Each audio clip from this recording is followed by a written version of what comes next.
Okey, kita tengok latihan formatif dululah ya. Okey, latihan formatif kamu kita akan tengok yang 6.1. Okey, soalan yang pertama, rajah 6.16 menunjukkan lintasan cahaya yang merambat dari medium pertama ke medium kedua ya. Jadi kalau kamu tengok ya, sudut dia ya, sudut 7 dia ini adalah sinar 7 kelas, sudut dia 75. Ingat sudut dia daripada garisan sinar 7 ni ke garisan normal. Itu sudut 7 lah. Jangan daripada sinar 7 ke medium, salah ya. Mesti yang ni. Ini dia dah bagi tak apa, bila tak bagi tu takut kamu confuse ya. Sengaja dia buat sudut bawah ni. Tapi itu bukan sudut 7 ya. Jadi sudut atas ni lah sudut 7 iaitu daripada sinar 7 ke garis normal ya. 75 darjah dalam medium pertama. Bila masuk medium kedua nampak dia bengkok dan sudut dia dah kecil. Ini adalah sudut biasan. Yang merah ini sinar biasan, dia dah jadi 55.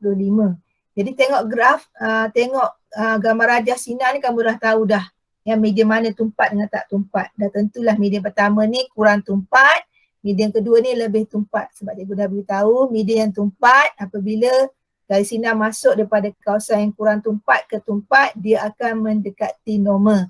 Sudut dia akan lebih kecil ya. Jadi medium 2 ni lebih tumpat daripada medium 1. Okey, tuliskan satu persamaan bagi menghubung kaitkan cahaya yang merambat antara dua medium.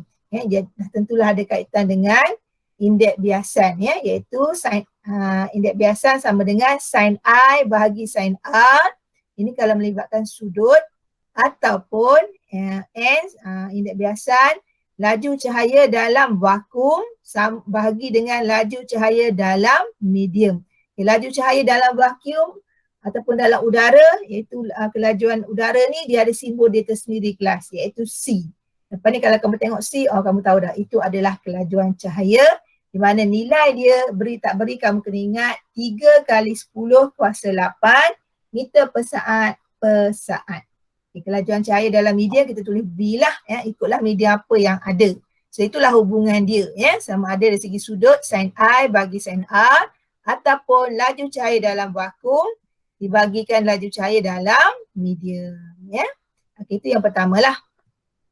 Okey, yang kedua, tentukan indeks biasan bagi medium 2 jika laju cahaya dalam medium 1 ialah 3 kali 10 kuasa 8 meter per saat. Ini cikgu cakap kelajuan cahaya tadi ya.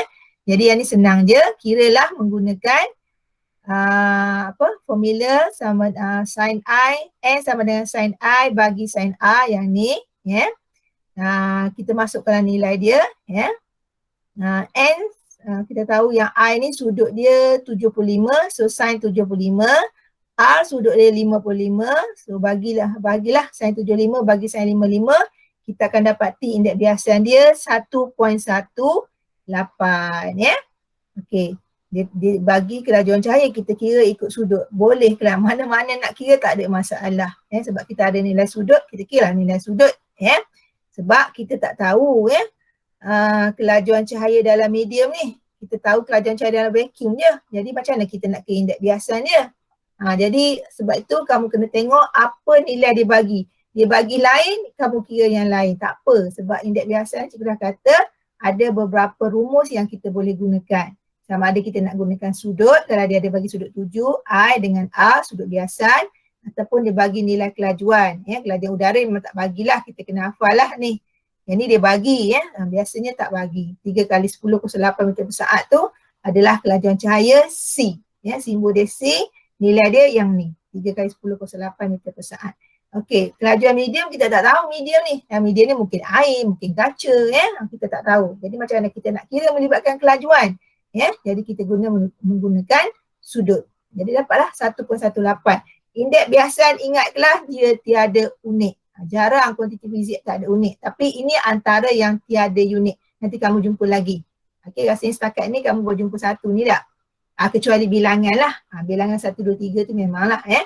Yang ni dalam konsep baru kamu jumpa satu. Okay, kita akan jumpa lagi yang tiada unit ya. Jadi kebanyakannya ada unit. Ingat tu ya. Fizik, kuantiti fizikal dia ada unit ya. Kalau tak ada unit dia tak memberi makna apa-apa nilai tersebut. Besar ke kecil kita tak tahu. Nano ke mega ke, mega besar, nano kecil ya. Piko ke kecil lagi. Ingat balik berapa nilai tu ya. So indeks biasan tiada. Okey, dah ada nilai, dia suruh cari berapakah laju cahaya dalam medium 2. Bolehlah kita sebab dah ada indeks biasan. Kita ada nilai kelajuan cahaya dalam kelajuan cahaya dalam udara ataupun vacuum ya. Cahaya tak ada masalah ke lah, dalam medium dia boleh, dalam vacuum pun boleh. Sebab dia gelombang elektromagnet, kamu dah belajar topik sebelum ni.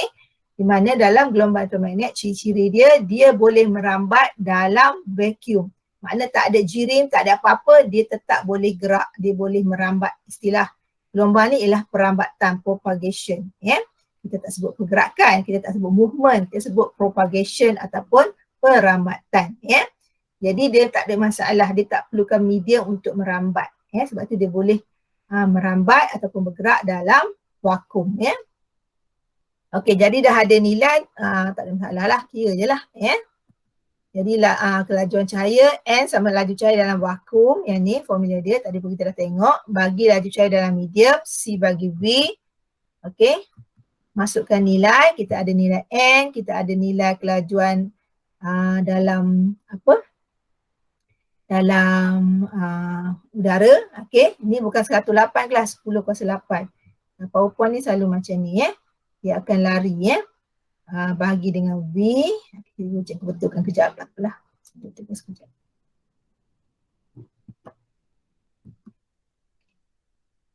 Kita betulkan sekejap. Nanti kamu ingat 108 pula ya. Bukan 108 tu ya. Sebab kita dah setting dia mudah lari, tu masalah dia lah. Dia akan lari setting dia ya. Cikgu betulkan dia. Yang kamu ingatkan 108. Okay, 10/8 ya. Okay, yang lain settle. Okay. Jadi kita tengok balik.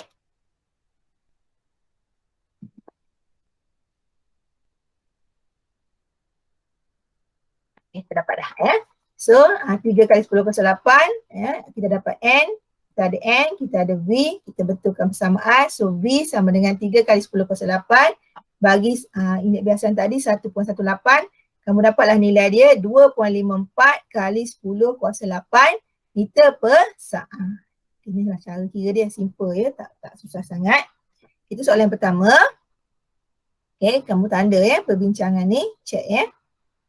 Okey, seterusnya soalan 2, rajah 6.17 menunjukkan sebuah tangki diisi dengan minyak setinggi 3 meter yang mempunyai indeks biasan 1.38. Okey, berapakah dalam ketara dia ya?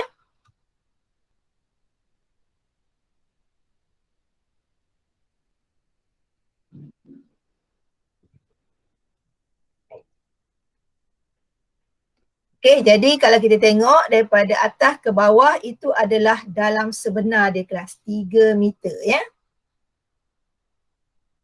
3 meter. Dan kita ada indeks biasan 1.38, dia nak dalam ketara ya. Dalam ketara, berapakah dalam ketara tangki tersebut ya. Pada pandangan atas ni lah ya. Jadi kita gunakan rumus yang melibatkan indeks biasan dalam nyata bahagi dalam ketara. Jadi satu lagi formula lah, jadi 3 ya. So N sama dengan dalam nyata H besar, huruf besar biasa untuk dalam nyata lah ya. Huruf kecil dalam ketara. D besar, D kecil pun boleh juga ya. H besar dengan H kecil pun boleh juga. Mana-mana boleh guna dua simbol. Okey.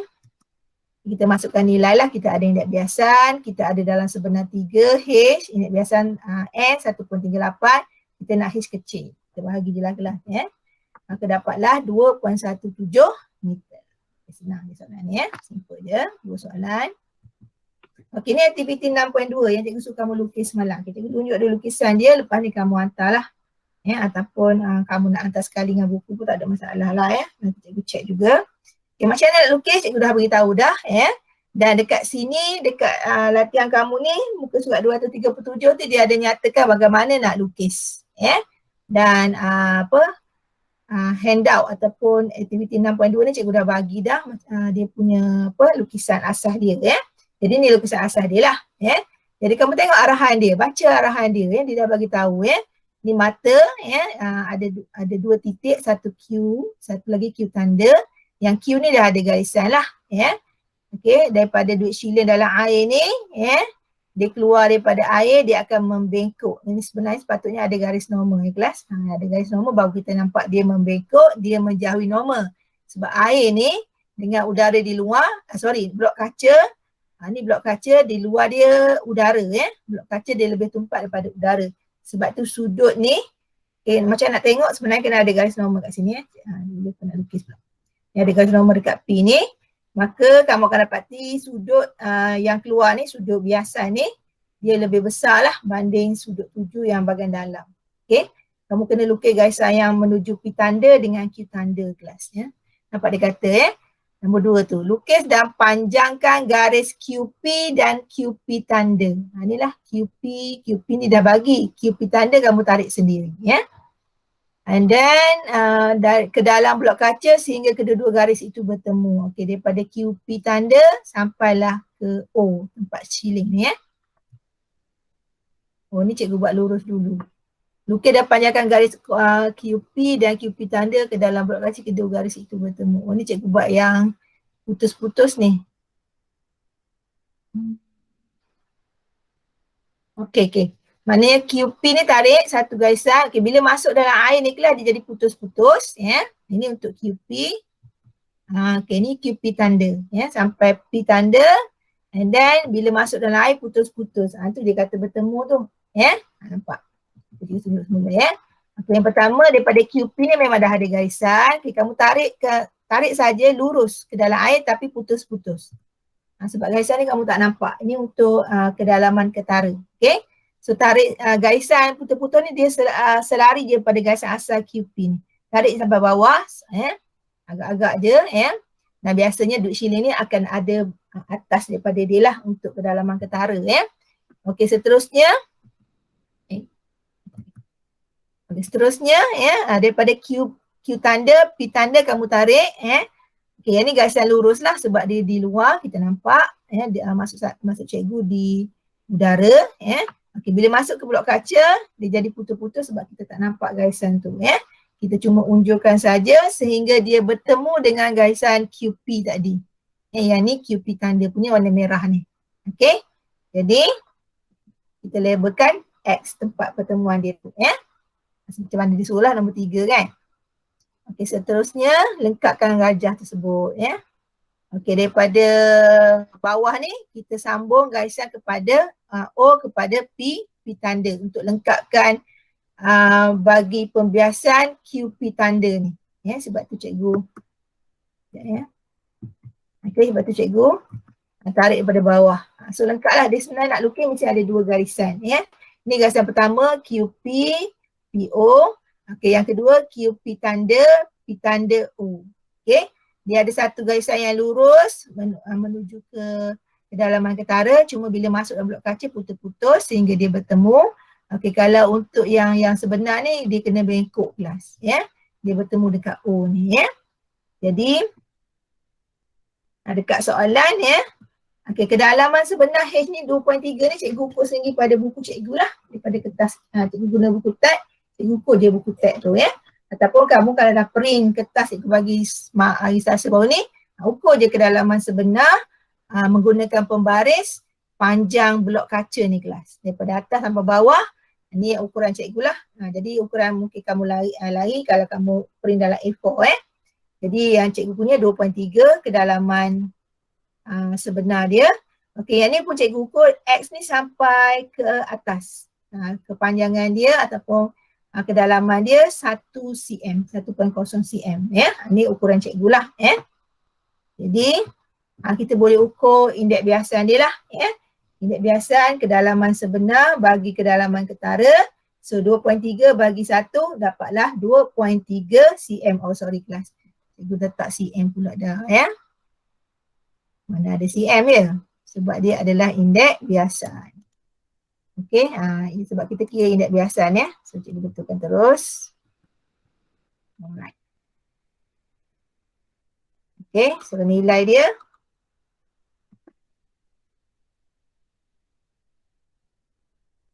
Okey, 2.3 saja, tak ada cm ya. Kita dah betulkan dah ya.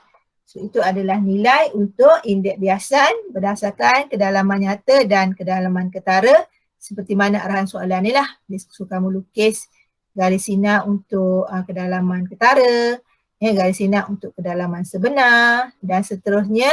Disuruh kamu ukur dalam sebenar daripada atas blok kaca ke bawah dengan kedalaman ketara sampai X ni ya. Sebab tu kita tandakan dia X. X ni nak tunjukkan duit shilling tu yang kita nampak ya. Dan duit shilling tu sebenarnya kelas kalau kita nak tahu kedudukannya dia berada di atas duit shilling sebenar tu. Cuma dia punya kedalaman tu dah dikurangkan kalau kita kira pada atas blok kaca sampai tempat dia lah. Dan ini adalah perhitungan ya nilai indeks biasan berdasarkan dalam nyata dan dalam ketara. So yang ni dibagi tentang pembiasan cahaya, apa maksud pembiasan cahaya, kamu boleh baca lah ya. Bagaimana cahaya merambat ya daripada medium yang lebih tumpat kurang tumpat. Salah ni. Okey. Okey, yang ni daripada medium kurang tumpat ke lebih tumpat yang cikgu dah ajar dah ya. Sudut dia I lebih besar pada R. Ini boleh baca lah semua yang cikgu dah ajar ni. Okey, yang ni cahaya merambat daripada media lebih tumpat ke kurang tumpat. Saya rasa salah ni. Sebab tengok sudut tahu dah. Ya. Oh, sorry betul lah. Yang ni kurang tumpat sebab ni sudut ni. Ada ni. Sudut ni kelas. Ni dia besar. Ni kecil. Ni I dia. Ni R, betul lah. R ni lebih besar. Jadi maknanya yang bawah ni lebih tumpat. Betul lah sebab dia menjauhi normal tu ya. Okey, betul gambar rajah ni seperti mana cikgu terang lah ya. Okey, yang ni yang bergerak lurus dia tak akan terbengkok lah. Awak masuk sinar 7 tu direct 90 darjah. Ni 90 darjah lah. Ya. Jadi dia tak akan terbias lah ya. Okey, dan sini adalah formula indeks biasan berdasarkan kelajuan. Okey, hukum Snell cikgu dah terang semalam. Okey, ni eksperimen dia lah, boleh tengok lah. Ya, tentang hubungan antara sudut 7 dengan sudut biasan. Jadi kalau buka sekolah kita akan buat. Ya. Jadi kamu akan, inilah dia punya eksperimen, inference dia, tujuan ya. Tujuan ni kita nak tengok hubungan sudut 7 dengan sudut biasan lah ya. Okey, ni eksperimen kita akan buat menggunakan kotak sinar. Ya. Ini prosedur dia dan ini bacaan dia. Kamu akan dapat, kita akan set nilai I di berapa, sudut biasan di berapa, lepas tu kita tukar pada sin I, sin R, lepas tu kita kira indeks biasan dia lah. Ya. Dan kamu akan buat graf sin I melawan sin R. Ya. Dan daripada graf kamu akan dapati kecurunan dia ni ya, adalah nilai indeks biasan. Ya. So ni langkah jaga-jaga boleh baca dan kamu boleh kira kecurunan dia. Kecurunan dia tak ada unik ya sebab dia adalah indeks biasan. Sin I, sin R mana ada unik. Kalau sudut ada kelas, sudut dia ada ni, bulat kecil ni. Itu unik dia lah. Ya. Kalau sin I, sin R tak ada unik ya. Okey, ni aktiviti nak tengok dalam nyata, dalam ketara. Kita nampak duit shilling tu dekat. Ya, ini cara lukisan dia. Okey, cara nak kira dalam nyata bagi dalam ketara. Ya. Kamu nampak kaki pendek, dia dah terang semalam. Ini nampak ikan tu dekat, ya. Jadi kalau nak tembak, kalau ditanya soalan tanya macam nak tembak ikan yang ada dalam air, kita kena tembak dia, tembak pada tombak ya, tombak dia ke dalam sikit. Jangan dekat yang mata kita tu, bawah daripada mata kita, ya. Nampak? Apakah cara lelaki itu ingin menembak ikan dalam tasik, tembak ke bawah atau bersudut tepat dengan ikan? Maknanya kita nampak ikan sebenar duduk bawah ni. Ya, kita nampak kat sini. Jadi kita jangan tombak dekat sini, kita kena tombak ke bawah lagi. Baru kita dapat tempat ikan tu. Ya, tapi dia selari antara ikan sebenar dengan yang kita nampak tu, dia kedudukan dia selari. Ya, ni soalan ni suka ditanya ni dalam struktur ni. Ya. Okey, eksperimen 6.2. Okey, ni nak tengok dalam nyata dalam ketara. InsyaAllah ni pun kita boleh buat. Okey, ni dia punya prosedur, dia punya nilai, dia pelukkan graf ya. Cari kecurunan dia, indeks biasan dan langkah jaga-jagalah. Yang ni menyelesaikan masalah. Okey, ini contoh soalan tak? Ya, menyelesaikan masalah berkaitan dengan pemeriksaan cahaya. Di manakah medium udara, medium A ya. Part ni lebih kepada contoh soalan kelas. Jadi kamu bacalah. Kalau tak faham boleh tanya cikgu, tak ada masalah. Macam mana nak cari ya. Medium apa, cikgu dah kata dah, kalau medium tu menunjukkan garis sinar dia tu terbengkok besar, menjauhi normal ataupun sudut dia besar, kamu tengok dia menjauhi normal, ni sebab dia tak lukis ni kelas, kita kena lukis. Ni jauh nama nampak Jadi kita tahu dia adalah medium kurang tumpat. Paling kurang tumpat ialah udara. Nama dia kata manakah medium udara. Jadi kita boleh agak medium A lah sebab sudut dia besar dan dia menjauhi normal. Okey. Ini cara nak tengok lah dia bincang Cikgu cerita sikit lah ini semua soalan-soalan contoh lah. Boleh tengok cara kiraan sampailah sebelum tutorial. Betul tak? Ini semua nota kan kelas? Sampai tutorial 6.1 barulah latihan kan? Okey, jadi cikgu dah cerita dah. Jadi yang tu kamu baca sahaja. Modul ni dah banyak membantu dari segi nota. Selain pada buku teks, apa-apa ingat rujukan yang terbaik yang disemak oleh lembaga peperiksaan ialah buku teks. Istilah ke, definasi ke, kalau ada percanggahan dengan buku-buku lain, buku teks adalah rujukan dia. Okey, untuk tambahan barulah kamu boleh tengok benda-benda lain. Contoh nota cikgu bagi, buku rujukan yang kamu beli dan sebagainya. Okey, kita tengok soalan 6.1 tutorial ni. Okey, pembiasan cahaya berlaku apabila cahaya merambat melalui dua medium berbeza. Ini ada sebabkan perubahan dalam, ini cikgu dah beritahu semalam, laju cahaya. Ni yang merah ni dia dah highlight dah, itu jawapan dia lah. So boleh tanda kelas ni Okey, seterusnya soalan nombor 2, manakah antara situasi berikut yang tidak menunjukkan pembiasan cahaya? Yang nampak bengkok ni yang ni kamu nampak pendek. Okey, yang ni benda ni kamu nampak dari sendiri. Nampak dari sendiri betul ke tidak? Ini pantulan kelas. Itu jawapan C. Yang ni sebenarnya perkataan fizik tu bila kita letak contohnya kantar dalam blok kaca. Dalam gelas dalam kaca. Kamu akan nampak dia besar. So pembiasan lah kelas. Okey, D ni pun Ini macam tak jelas, kita ambil warna lain lah kelas. Hijau. Okey, satu sinar cahaya merambat daripada medium A lebih daripada satu cahaya merambat daripada medium A ke medium B Yang lain semua soalan kan? Betul lah, lain semua soalan. Okey. Boleh besarkan sikit slide ni. Okey. Satu sinar cahaya merambat daripada medium A ke medium B. Jika ketumpatan medium A lebih besar daripada ketumpatan medium B, manakah rajah yang menunjukkan lintasan cahaya yang betul? Okey, ni kalau kita tengok pantulan ni dia kata medium A lebih besar. Medium A lebih besar. Okey, B A dengan B. Okay, B ni dia mendekati normal, dah tentu salah ni kelas. Okey, yang ni lurus salah. Sekejap. D ni, jika ketumpatan medium A lebih besar daripada ketumpatan medium B. Kenapa jawapan dia B? Ni pantulan salah. Jadi jawapan dia antara D dengan B. Satu saya merambat daripada medium A ke medium B. Jika ketumpatan medium A lebih besar daripada B, manakah menunjukkan lintasan cahaya yang betul?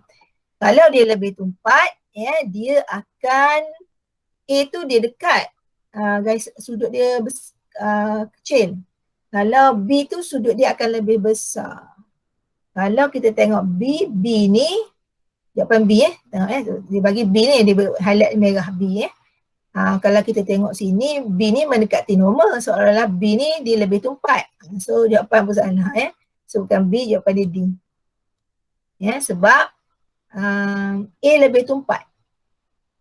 Medium A ke medium B, jadi tumpat medium A lebih besar daripada B. So A lebih besar. So sebab B ni kita tengok dia nampak sudut dia ni kelas. Dia kalau dia lebih tumpat, maka sudut dia kecil. So I lebih kecil daripada R. Jadi sini B dia R lah. Macam mana kita tahu anak panah lah kelas. Anak panah mula ni adalah I lah. Ini I. Ini adalah R. Jadi kalau kita tengok sepatutnya kalau yang tumpat sudut dia kecil. Yang kurang tumpat sudut dia besar. So jawapan dia D, bukan A, bukan B Okey, kasihlah kat situ, tak apa. Okay, rajah menunjukkan satu sinar cahaya merambat daripada udara ke plastik. Tentulah udara tu kurang tumpat Apakah yang tidak biasa plastik? Ni yang dia kelirukan kamu ni. Mana nak tahu? Garisan normal tengah ni kelas. Saja tak betul-betul. So nilai sudut dia ni I, itu Q. Sinar terbias dia daripada tengah garisan normal ke sinar pembiasan ini R. Yang lain tu salah, saja dia buat P dengan R tu So sudut dia nak kira tidak biasa, kita gunakan formula N sama dengan sin I bahagi dengan sin R. Okay. So sin I ni Q, sin Q bagi dengan sin S. Tak ada. I satu sentimeter merambat dari udara ke plastik. Oh, ni udara, ni plastik. Oh, dah salah dah kelas. Okey, kita padam. Kita ingat daripada atas bawah. Rupanya daripada kiri ke kanan. Sorry. Okey. Udara belah kiri, plastik belah kanan. Saja dia trik kita ya. Kita ingatkan daripada atas ke bawah. Salah. Daripada kiri ke kanan. Kalau kiri ke kanan makna border dia ni lah kelas. Patutlah tak ada jawapan. Okey, border dia ni. So ni lah garisan normal. Ni lah tengah ni garisan normal. Ni garisan normal. Tadi kita ingat atas ya. Okey. Padam pula dah. Ni padam ni lukis. Okey, jadi sudut dia kalau ni garisan normal udara P lah. P dengan R. So sin P bagi dengan sin R. Okey, B. Apa betul? Okey, ni. Sebab ni garisan normal yang tengah. Dia mesti garisan normal ni berserenjang dengan medium. Medium ni tengah ni kan. Antara udara dengan plastik. Kiri udara, kanan plastik. Ya. Saja dia tukar soalan ya. Okey, garisan normal dia berserenjang. So, sin P dekat udara, sin P tu sin I lah. Ya. Ni P. Sin R adalah pembiasaan. So sin P bagi sin R. So B. Okay. Biru dia kat situ ya. Macam itulah soalan dia boleh kira kat kita ya. Okay, seterusnya. Satu sinar cahaya merambat daripada udara ke kaca. Berapakah indeks biasa bagi kaca ya. Jadi kalau kita tengok sini udara, sebab dia bahasa Inggeris bahasa Melayu. Udara air, macam air pula. Udara air tu bahasa Inggeris kan. Okay, sudut dia kita kena ada garisan normal ni kelas ni tak ada garisan normal kan. Sebab tu dia bagi tu.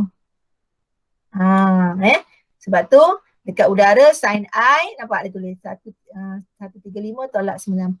Baru dapat sudut dia ya. Okey, yang ni 118 tolak 90.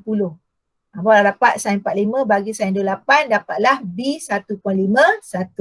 Garisan normal ni mesti ni kan medium, dia mesti berserenjang kelas. Berserenjang. Sebab tu kita tolak dengan 90 darjah. Ya. Jadi dia punya sudut yang ni lah. Yang I ni kat sini. Pembiasaan kat sini. Ya. Macam tu sudut dia. Okey, soalan 5 settle. Dia sebenarnya soalan kiraan tak susah. Dia kira kat gambar rajah sudut tu. Memang tu selalulah trik dia ya. Okey, 6. Rajah menunjukkan seorang pemerhati tidak dapat melihat duit shilling di dalam gelas yang kosong.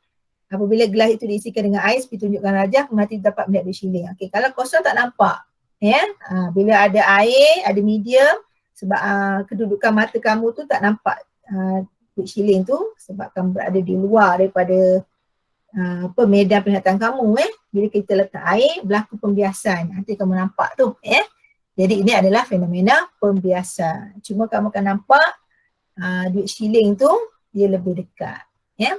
Kamu akan isi air lah sampai mata kamu nampak. Ni kita boleh buat uji kaji ni. Kat rumah boleh letak duit shilling dalam bekas plastik, gelas kaca atau plastik tak kisah yang luk sinar sampai kamu tak nampak kedudukan duit. Jangan luk sinar, gelas yang tak luk sinar. Kamu alihkan mata kamu sampai kamu tak nampak duit shilling tu. Okey, lepas tu kamu stay kat situ, jangan jauh sangat sampai yang kamu tak nampak je.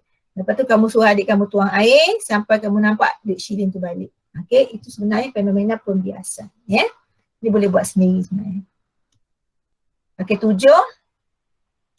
Rajah menunjukkan seorang lelaki kelihatan lebih pendek ya. Apabila berada dalam satu kolam renang, kedalaman air dalam itu 1.2, indeks biasa dia. Okey, ini dalam nyata bagi dalam ketara kelas. Ya, jadi kita ada indeks biasa 1.33. Yang ni cara kira dia kita letak pada formula kita ni lah.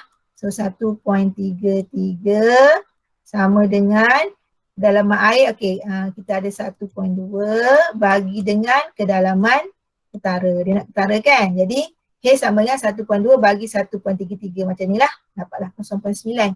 Dia ulang-ulang dia eksperimen kiraan dia. Okey, soalan seterusnya 8. Manakah merupakan sudut biasa? Ya. Okey, ini masalah kelas nampak. Nampak dia pergi pada medium. Ni sudut 7 ni. Pada garisan normal ni I. Okey. B ni betul. Sudut biasa. Ya. Okey, C ni sudut 7 pula sebab dia nak keluar dah. Ya. D ni salah. Dia biasa kat sini. Tu trik semua. So yang betul kat sini B. Betul dia adalah sudut biasa. Ya. Okey, darjah 2 menunjukkan indeks biasa bagi air dan kaca. Air 1.3, kaca 1.5. Okey, kita laju, kita cuba habis kat mana. Yang manakah rajah 14 adalah betul. Ya. Kita nak cari A, B, C, D. Okey. Air 1.3, mana air lebih tumpat pada kaca. Ya. So air, okey, air ni sudut dia. Okey, dah tentu ya, kaca ni dia punya sudut lebih besar. Sebab yang kurang tumpat, sudut dia akan lebih besar. Dia menjauhi normal. Jadi dah tentulah A ni salah pantulan, B ni salah sebab dia dekat, C ni salah sebab dia lurus, so yang D ni lebih jauh. Nampak ni sudut dia. Tu tak cara nak tahu soalan ni. Senang yo, tapi kena faham lah ya. Kena faham, dia cikgu dah cakap dah. Yang lebih tumpat tu sudut dia kecil, dia akan mendekati normal. Mendekati normalnya maknanya garisan tu dekat dengan normal. Sudut dia kecil je kelas. Kalau kurang tumpat dia akan menjauhi normal. Sudut dia akan jadi besar. Soalan macam ni dia suka trik. Ya? Jadi kamu tengok dah tahu dah. So jawapan dia adalah D. Kena faham lah apa cikgu cakap. Ya? Okey, rajah menunjukkan keadaan perkataan fizik dilihat melalui satu kanta pembesar. Bila nampak huruf tu besar kelas, beza daripada asal, itu pembiasan. Ya? Okey, ini fenomena dia. Okey, rajah menunjukkan satu sinar cahaya merambat dari udara ke air. Berapakah indeks biasanya? Ini kira berdasarkan sudut. Cuma mana satu nak ambil?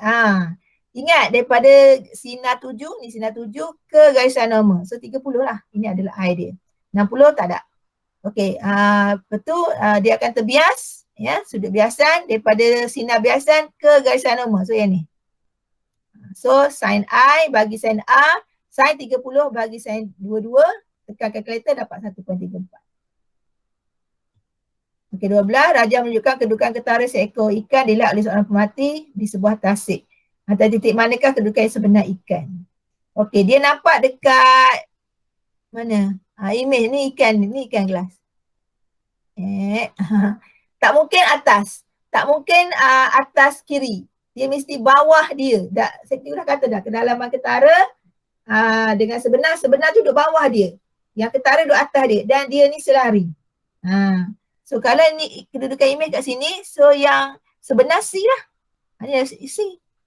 Yang sebenar dia duduk bawah daripada ikan. Sebab tu juga cakap kalau orang asli yang pandai cari ikan kat laut tu, guna tombak je, dia tak akan tombak dekat tempat yang dia nampak. Dia akan tombak ke bawah lagi. Ya? Orang menembak ikan yang guna pistol ikan pun macam tu. Dia akan tembak ke bawah lagi, bukannya tempat yang dia nampak. Okay? Itu teknik lah ya.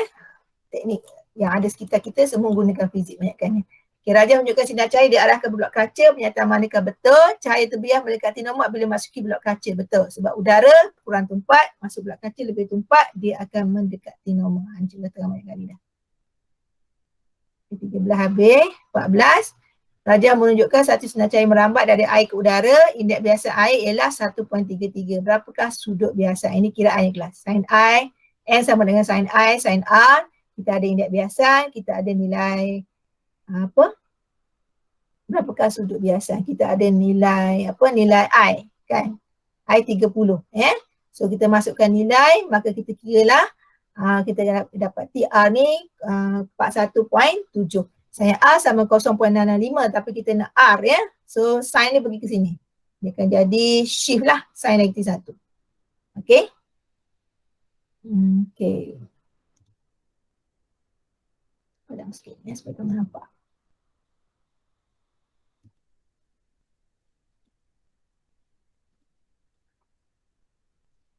Sin R bagi sin 30. Okey, kenapa formula ni macam pelik terbalik kan? Sepatutnya sin I bagi sin R ya. Okey, sebab gambar ni dia mula daripada air ke udara. Biasa kan kita mula daripada udara ke air. Ya. Jadi sudut 7 dia yang ni 30 ni ya. sudut biasanya ni di udara ni yang kita cari ni ya. Dia tanya berapakah sudut biasa ya. Kenapa benda ni terbalik ya? Sebab bila kita kira walaupun kita mula daripada air, tempat yang lebih tumpat ya, kita tetap kena kira sudut tuju tu kelas berada di kawasan kurang tumpat, kawasan udara. Sebab tu dia terbalik ni ya. Dia tukar nampak ya, sin 30 ni sudut tuju ya, dan sin R nilai yang kita cari berapakah sudut biasa. Sin R ni tempat ni lah, tempat di udara ni. Jadi walaupun sepatutnya dia dibahagikan tapi dia kena letak ke atas ya. Sebenarnya tetap sin I sin R, cuma kita kena tuliskan ya untuk pembahagian yang udara ni di bahagian atas, yang selain daripada udara duduk di bahagian bawah untuk pembahagian. Dia memang macam tu cara kiraan untuk sudut ya. Yang bahagian atas tu adalah untuk bahagian medium udara ataupun vakum ya. Soal dapat 1.4, 1.7 lah. Sebab tu dia ni untuk kes ni je lah kelas, yang lain kiraan ni sama je lah ya. Rajah menunjukkan satu sinar cahaya merambat melalui prisma kaca. Namakan fenomena ini bengkok. Nampak bengkok-bengkok cahaya kelas? Pembiasan. Mengapakah dia berlaku bengkok tu? Cikgu dah kata sebab laju cahaya berubah. Berapakah sudut biasan? Tolak saja ya. Berapa tadi? Okey, 40.5 ni bukan sudut biasan. Sudut biasan yang ni kelas daripada garis normal. So 90 tolak 40.5 lah, dapat 49.5. So hati-hati ya kelas. Sudut tujuh ni betul sebab ni sudut ni adalah garis normal. Ni memang I 30. R kat sini bukan 40.5. That's why dia tolak. Hitungkan indeks biasan, sin I bagi sin R 49.5 bagi 30. Nampak dia tetap tukar kedudukan dia walaupun R ni pembiasan ya. Tapi sebab udara ni kita kena kira dulu. Sebab tu 49.5 yang biasa ni kita bahagi dengan yang 7. Sebab udara ni kita kena duduk atas kiraan dia. So dapatlah 1.52 ya. Dia memang macam tu cara kira untuk indeks biasa melibatkan sudut. Okey, ada lagi tak? Banyak lagi. 10 lagi 10 minit lagi tak apa. Sekarang kita boleh lah. Rajah menunjukkan seorang ibu merhatikan kaki anaknya berada dalam sebuah kolam. Kaki anak kelihatan lebih pendek disebabkan oleh fenomena cahaya. Namakan fenomena tersebut pembiasaan kelas. Bagaimanakah fenomena ini boleh berlaku? Sebab cahaya bergerak merambat daripada medium kurang tumpat udara ke tumpat air. Maka cahaya akan dibiaskan, cahaya bergerak dari medium lebih tumpat ke medium kurang tumpat. Okey, sebab mata kita pandang, cahaya memanglah daripada udara ke air ya. Tapi sekarang ni mak dia perhati anak dia. So daripada air tu ke mata kita kan. Jadi yang tumpat tu air, masuk ke mata kita, di udara kurang tumpat. Lepas tu dia kata cahaya bergerak ke medium lebih tumpat, air ke medium kurang tumpat. Maknanya daripada air, dia tengok kaki anak dia ke kita sebab ni pandangan mata kita Jadi daripada air ke udara menjauhi normal lah. Tu masuk kat sini lah ya. Sebab ini melibatkan dalam ketara dalam nyata, kita yang pandang ya. Okey, tu kalau 2 poin 2 markah lah ya. Okey, ni nak lukis. Okey, nak lukis ya.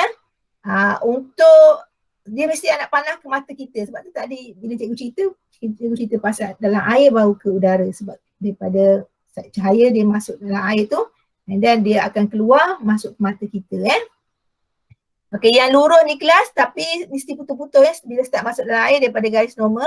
Kamu lukislah garis normal mana-mana. Lepas tu lukis anak panah ke mata kita. Dan lurus saja. Yang lurus tu daripada garis normal, putus-putus kita lukis tu, itu adalah kedalaman ketara. Okey, daripada garis normal kamu bengkokkan. Itu adalah kedalaman sebenar kaki budak itu. Yang dia nampak yang putus-putus ni. Itu cara lukis. Ingatlah. Yang ketara tu kamu lukis lurus je. Cuma daripada air kamu kena buat dia putus-putus. Sebab tak nampak sinar tu. Cuma kita nampak image saja. Okey, untuk yang sebenar daripada garis normal, pembahagian dekat air ni, kita memang lukis dekat medium ke air, kita buat bengkok ke bawah. Itu adalah kedalaman sebenar. Cara ukur dia N, biasalah ya. H besar bagi H kecil ya. Kita ada nilai, kita nak di sini dia nak apa? Dalam air lah 0.4, hitungkan jarak imej kaki itu. Dia nak kedalaman ketara. So dapatlah 0.3. Ini bukan H besar lah, H kecil ya. Sebab H besar dah ada kedalaman air 0.4. Jarak imej kaki pada titik P. Ini kita tak tahu. Case kecil keliru pula air besar kecil. Formula betul dah, case besar bagi case kecil. 1.33 indeks biasan, kedalaman sebenar 0.4, ke bawah kedalaman ketara case kecil. So dapatlah 0.3 meter. Sebab yang ni kedalaman kena ada unit lah. Indeks biasa pun tak ada unit. Okey, soalan seterusnya.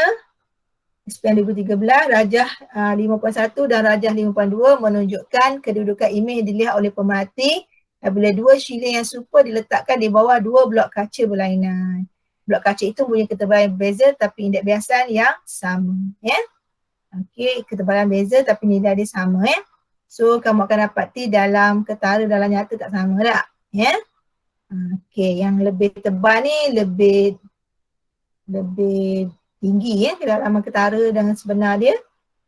Yang kurang tebal ni ataupun lebih nipis kecil dalam ketara dan dalam nyata dia ya. Okey, indeks biasan kaca boleh ditentukan melalui ni formula dalam nyata lah. Dalam nyata bagi dalam ketara. So kita tanda X yang kotak atas. Okay, bandingkan dalam nyata dua shilling. Dari segi tebalan tadi ya. Dan tentulah 5.1 yang lebih tebal ni lebih tinggi, lebih dalam daripada 5.2. Boleh buat secara simbol matematik macam ni kelas. Boleh ya. Siapa lebih besar boleh. Yang ni boleh. Jangan yang ni tak boleh. Yang ni cikgu selalu buat untuk nota cikgu dia semakin ni. Yang ni jangan, ni salah. Yang ni boleh. Ni simbol matematik yang difahami ya. Okey, bandingkan dalam ketara duit shilling yang dilihat oleh pemerhati. Dah tentu 5.1 jugalah lebih besar pada 5.2. Boleh juga jawab macam ni dalam exam juga boleh. Untuk soalan struktur, esei pun boleh, tak ada masalah ya. Cuma esei kena nyatakanlah benda yang ditanya tu ya. Dalam nyata 51 lebih besar daripada 52 ya. Cuma struktur tak perlu sebab soalan terus jawapan. Dia satu markah ya. Hubung kait dan jalan nyata dan ketara memang jawapan dia berkadar terus ya, iaitu semakin bertambah dalam nyata semakin bertambahlah dalam ketara. Ataupun dalam ketara berkadar terus dengan dalam nyata. Betul. Jadi fenomena ini adalah pembiasaan ya. Okay, boleh semak depan kamu. Okey. Hampir habis pun boleh habislah ya. Rajah 53 menunjukkan rajah sinar yang tidak lengkap. Lengkapkan rajah itu untuk menunjukkan bagaimana imej terbentuk. Ini yang asal kelas. Okey, lepas pada garis sinar mesti bengkok. Bengkok tu macam mana nak tahu? Menjauhi normal sebab ini adalah udara. Barang ni kaca. Sudah kata dalam udara dia akan menjauhi normal, sudut dia lebih besar. Buatlah sudut tu. Nampak sudut ni besar kelas. Tak payah lukis sudut tapi kita boleh anggarkan nampak besar. Okey, itu yang dibengkokkan ni garis sinar yang sebenar. Okey, nak lukis imej duit shilling tu, imej coin ya, imej duit shilling, kamu lukis lurus saja tapi putus-putus. Dan kamu akan berhenti sejajar dengan duit shilling sebenar. Nampak? Ni kan sejajar, selari. Okey, so ini lukisan dia. 3 markah bila kamu lukis ni, kamu lukis unjuran bawah ni, kamu lukis imej duit shilling yang kamu labelkan. 3 markah ya. Okay, seterusnya rajah menunjukkan sebatan pembaris ke atas bengkok di dalam air. Namakan fenomena ini fenomena pembiasaan. Terangkan bagaimana ia berlaku. Ingat cikgu kata sebab dia laju cahaya berubah ataupun cahaya bergerak melalui dua medium berbeza menyebabkan laju dia berubah ya. Sama ada berkurang ataupun bertambah. Kalau dia masuk kawasan tempat dia jadi berkurang. Kalau masuk kawasan kurang tempat dia jadi bertambah. Okey, rajah menunjukkan seorang lelaki menembak seekor ikan diperhatikan, tembakan tidak kena daripada ikan tersebut ya. Okey, berikan satu sebab mengapa tembaknya tak kena, sebab dia tembak imej yang dia nampak tu ya. Okey, lukiskan dua sinar untuk menentukan kedudukan sebenar dan tandakan X. Ini lukisan yang dah dilukis pun kat sini ya. So daripada garisan normal, okey. Mesti anak panahkan kita lah kelas sebab kita yang perhati, bukan ikan perhati kita perhatikan ya. So daripada kedalaman sebenar X ya, kita lukis ya, bengkok, pergi ke mata kita ni pun bengkok. Cuma yang ni kamu kena lukis dia lebih besar. Nilai R ni. Nilai I ya. Okey. Dan untuk yang kamu nampak yang ketara tu kamu buat lurus je dot. Ni sebenarnya lurus dah. Ni nampak tak lurus. Ni sepatutnya lurus. Garisan ni lurus ya, dan putus-putus. Dan lukislah imej kan memang dia dah bagi kan. Okey, daripada imej kan ni, daripada imej ikan ni lurus, cuma putus-putus. Apa tu, garisan yang keluar daripada air ni straight ke mata kita lah. Okey, daripada garisan normal ni juga kita lukis bengkok ke bawah tetapi selari dengan ikan dan kamu tandalah X untuk kedalaman sebenar. Ini cara lukis dia. Biasa kita suruh lukis ikan yang kita nampak image kan, tapi ini suruh lukis yang sebenar. X ni yang sebenar ya. So labelkanlah. Sikit lagi. Okey. C, beri satu cadangan bagaimana untuk menembak ikan dengan tepat. Tembaklah ke bawah daripada image ya. Tempat image I, daripada image I, tembak bersudut tepat dengan permukaan air dari atas. Tembak ke bawah ya, dan bersudut tepat daripada permukaan air dari atas. Okey, disukai kelajuan. Dia bagi laju cairan udara 3 kali 10^8 dan dalam air 2.25 kali 10^8. Dia nak indeks biasa kelas. Okay, ini gunakan formula kelajuan. N sama dengan C kelajuan cahaya bagi dengan kelajuan medium. Okay, bagi je lah, dapat 1.33. Okey, dia nak kedalaman sebenar ikan apabila kedalaman ketara 1.8. Okey, ambil nilai 1.33 ni. Masuk dalam formula kedalaman nyata dan dalam ketara. So, bila kamu kira, kamu akan dapati kedalaman ketara dia ialah kedalaman sebenar ikan sebut dalam air adalah air apabila kedalaman okey. Kedalaman ketara dia 1.8. So, yang sebenar ni 2.394. 2.4 lah lebih kurang nilai dia. Cikgu kenapa ambil banyak? Sekurang-kurangnya 2 titik perpuluhan ataupun 3. Jangan kamu guna 1 kelas ya. Untuk kiraan yang melibatkan bacaan banyak kat belakang, kamu boleh ambil 3, 2 ya. 3 dan 2. 2 tu okey lah ya. 3 kalau sampai 3 ambil lah 3 ya. Kalau 4, 5 tak perlulah panjang sangat ya. 2 dan 3 tu nilai yang kita terima untuk bacaan yang kita kira banyak di punya belakang dia tu ya. Dan bundakanlah, kalau ambil 2, yang ketiga kita bundakan. Kalau ambil 3, yang keempat kita bundakan. Kalau memang dia ada 3, kita ambillah ketiga-tiga tu ataupun 2, ambillah kedua-duanya. Jangan kamu bunda sampai 1 ya. Ini untuk bacaan yang melibatkan nilai yang banyak. Okey, dah habis dah pun. Tepat pukul 11 cikgu habiskan. Okay, alhamdulillah dah habis dah untuk latihan modul dan juga latihan 6.1.